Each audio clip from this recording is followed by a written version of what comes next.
নমস্কার, আমি এস ভারতী। আপনাদের সামনে বহুদিন পর আমি উপস্থিত হয়েছি। বিগত বছরগুলিতে আপনাদের অনেক দুঃখ, কষ্ট, যন্ত্রণা নিয়ে আপনারা কাটিয়ে এসেছেন। আগামী নতুন বছরে কিভাবে কাটাবেন, কিভাবে কাটাতে হয়, তার জন্য আমি আপনাদের সামনে উপস্থিত হয়েছি।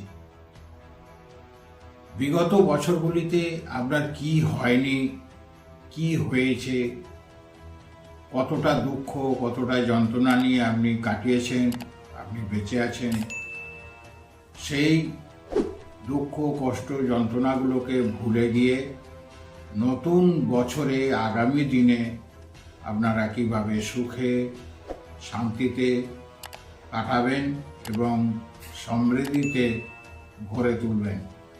অর্থাৎ আপনার এই সমস্ত আশা আকাঙ্ক্ষাগুলোকে পূরণ করার জন্য অতি অবশ্যই আপনার যে গ্রহগত সমস্যাগুলো আছে তার একটু প্রতিকার করে নেবেন। আগে থেকেই, প্রথম থেকে, শুরু থেকেই আপনারা প্রতিকারগুলো করে নিন।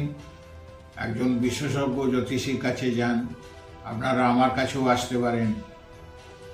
তাহলে আপনার আগামী বছরটা কেমন যাবে, বিশেষ করে যাদের রাশিফল অনুযায়ী কেমন যাবে, কোন রাশিতে কীরকম যাবে, কোন রাশিতে তাদের চাকরি হবে, কোন রাশিতে তাদের বিয়ে হবে, কোন রাশিতে তাদের সন্তানরা লেখাপড়া ভালো শিখবে, কোন রাশিতে ব্যবসা বাণিজ্য ভালো চলবে, কোন রাশিতে অর্থনৈতিক উন্নতি করতে পারবেন, সাফল্য পাবেন, তার জন্য অবশ্যই প্রথম থেকে আপনারা একটু বিচার করে নেবেন।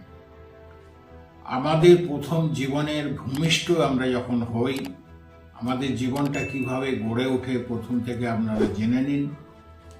আমরা যখন ভূমিষ্ঠ হই, যে জায়গায় আমি জন্মগ্রহণ করি সেই জায়গা, সেই মাতৃভূমি, পিতৃভূমি, সেই জায়গাটা আপনার ঠিক আছে কি না।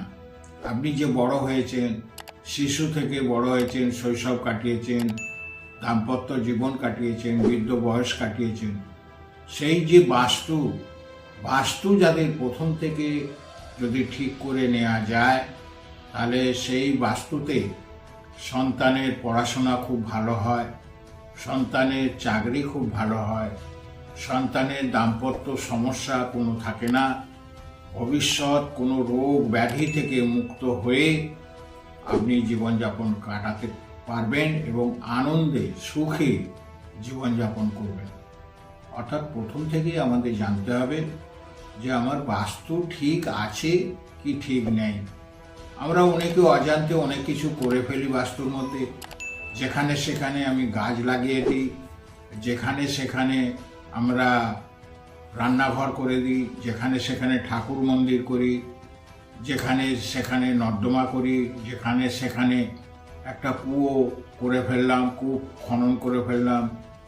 এগুলো বাস্তুশাস্ত্র মতে যেগুলো করা দরকার, যেমন আমরা সাধারণত জানি উত্তর পূর্ব কোণ অর্থাৎ ঈশান কোণ, এইটায় ঠাকুরের ঘর করতে হয়। আমরা কিন্তু সেখানে কি করি, পায়খানা বাথরুম করে ফেললাম। এটা ভুল।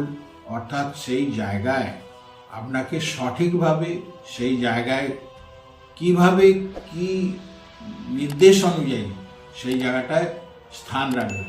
আবার অনেক বাড়িতে দেখবেন 4টে দরজা,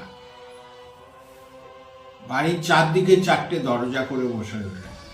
না, নিয়ম হচ্ছে 2টো দরজাই হচ্ছে সাফিসিয়েন্ট, এবং এমার্জেন্সি প্রয়োজন হলে তারও আর একটা দরজা করা যায়। এবার দরজাটা কোন মুখে, প্রধান দরজা কোন মুখে, আমাদের পূর্ব দিকে করতে হয়। কারণটা কি, সূর্য দেবতা যে আলো দেয়, সেই আলোটা আমাদের প্রথম পূর্ব দিকে যে প্রধান দরজা, সেই আলো দিয়ে প্রবেশ করে, অর্থাৎ বাস্তুকে শুদ্ধ করে। কেন বাস্তুকে শুদ্ধ করতে হয়? আমরা যেমন সাধারণভাবে দেখেছি যে এনার্জেটিক পাওয়ার, ওইটা সূর্যের আলোটা হচ্ছে পাওয়ার। আমরা সাধারণত দেখেছি একটা মোবাইল চালাতে চালাতে চলতে চলতে হঠাৎ করে বন্ধ হয়ে গেল, কারণ তার ব্যাটারিটা ডাউন হয়ে গেছে। তাহলে তখন আমরা কি করি? ব্যাটারিটাকে চার্জ দিতে হয়, তবেই মোবাইলটা চলে। সেই রকম আমার ঘর, আমার বাড়িতে বাস্তুর যে বাড়ি, সেখানে আমার এনার্জেটিক পাওয়ারটা প্রথম দরকার সূর্যের আলো। সূর্যের আলোর প্রবেশটা অবশ্যই আমার দরকার।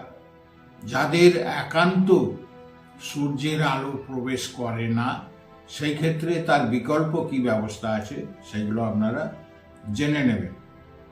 আমি যেখানে সেখানে একটা কুয়ো করে ফেললাম, যেখানে সেখানে একটা নলকূপ বসিয়ে দিলাম, সেখান দিয়ে আপনার জল পাস হয়ে চলে যাচ্ছে। আর দেখবেন বাড়ি ঘরে সামনে উঠোনে দেখবেন জল জমে রয়েছে, কাদা নোংরা জমে রয়েছে, সেইগুলো আমরা ডিঙে যাচ্ছি, সেই ক্ষেত্রে আমার অসুবিধার সৃষ্টি করছে। তাহলে আমার পাওয়ারটা কাজ করছে না। তাহলে এতগুলো যখন আমার সমস্যা তৈরি হচ্ছে, তাহলে আমাকে প্রথম থেকেই ভাবতে হবে নতুন বছরে আপনার রাশিফল, আপনার লগ্ন, আপনার গণ সমস্ত বিচার করে একটু পদ্ধতি অবলম্বন করুন, জ্যোতিষের কাছে পরামর্শ নিন। আপনার বাস্তুও ঠিক করে দেয়া যাবে, আপনার গ্রহের বিচার করে দেয়া যাবে।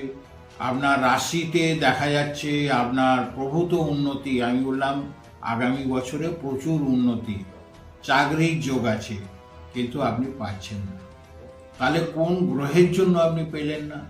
আমি তো বলেছি আপনার মেষ রাশিতে চাকরি আছে, কুম্ভ রাশিতে চাকরি আছে, মিথুন রাশিতে চাকরি আছে, আগামী বছর পাবেন, সাফল্য অর্জন করবেন, কিন্তু আপনি পেলেন না। যখনই আপনার অসুবিধা হবে তখনই একটু বিচার করে নেবেন। আমি হয়তো আপনাদের সামনে দীর্ঘক্ষণ অনেক কিছু আলোচনা করতে চাই, আপনাদের বিষয়টাকে বোঝাতে চাই, কিন্তু আমি চেম্বারে যারা আসবেন আমি খুব সুন্দরভাবে বুঝিয়ে দেবো আপনার কেন শরীর খারাপ হলো, আপনার হঠাৎ করে কোনো রোগ ব্যাধি ছিল না, কঠিন রোগে আপনি পড়ে গেলেন, হঠাৎ করে আপনার কোনো অপারেশন হলো কি না, কেন হলো, কি গ্রহের জন্য আপনার এই সমস্যাগুলো তৈরি হলো, সব কিন্তু প্রথম থেকেই কিন্তু বাস্তু যদি ঠিক থাকে তাহলে আপনাকে এই সমস্যা থেকে তৈরি করে দেয়, সেই সমস্যা থেকে মুক্ত থাকতে পারতেন, কিন্তু আপনি পাচ্ছেন। তাহলে আপনারা প্রথম থেকে ভাবুন, এখন থেকে ভাবুন, নতুন বছরের শুরু থেকেই ভাবুন, আপনার রাশি অনুযায়ী আপনি চলুন, আপনার বাস্তুকে এখন থেকে ঠিক করুন। আপনার অনিবার্যভাবে আগামী বছর আপনি আর্থিক উন্নতি করতে পারবেন, সাফল্য অর্জন করতে পারবেন, বিবাহের যোগ থাকলে বিবাহ হবে, সাংসারিক শান্তি আসবে, সুখে জীবনযাপন করুন, এইটাই আমার কামনা, এইটাই আমার প্রার্থনা। আপনারা সবাই সুস্থ থাকুন, ভালো থাকুন, ঈশ্বর মঙ্গলময়, ঈশ্বর সবাইকে মঙ্গল করবে। আমি যেমন একটা কথা বলি, আমাকে নিজেকে যেমন সুস্থ রাখতে হয়, আপনারা যাতে সুস্থ থাকেন, আপনারা সুস্থ থাকলে যেমন আমি ভালো থাকবো, আমি ভালো থাকলে আপনারাও ভালো থাকবেন। অযথা অনর্থক কে কি বললো সেখানে দৌড়ে চলে গেলেন, 2 মিনিট 5 মিনিট 2 ঘন্টা 4 ঘন্টা, এই করে দেবো, ওই করে দেবো, সেই করে দেবো, পয়সা খরচা করছেন, আখেরে কিন্তু সম্পূর্ণ লাভটা আপনারা করতে পারছেন, অসহায় হয়ে যাচ্ছে, দীর্ঘদিন এই সমস্যায় জর্জরিত হয়ে যাচ্ছেন। এই সমস্যা থেকে মুক্তি পাওয়ার জন্য আজই যোগাযোগ করুন, ফোন নাম্বার দেওয়া আছে, এই ফোন নাম্বারে যোগাযোগ করুন। আমার চেম্বার কোথায় কোথায় আছে স্ক্রলে থাকবে, আপনারা জেনে নেবেন। নমস্কার।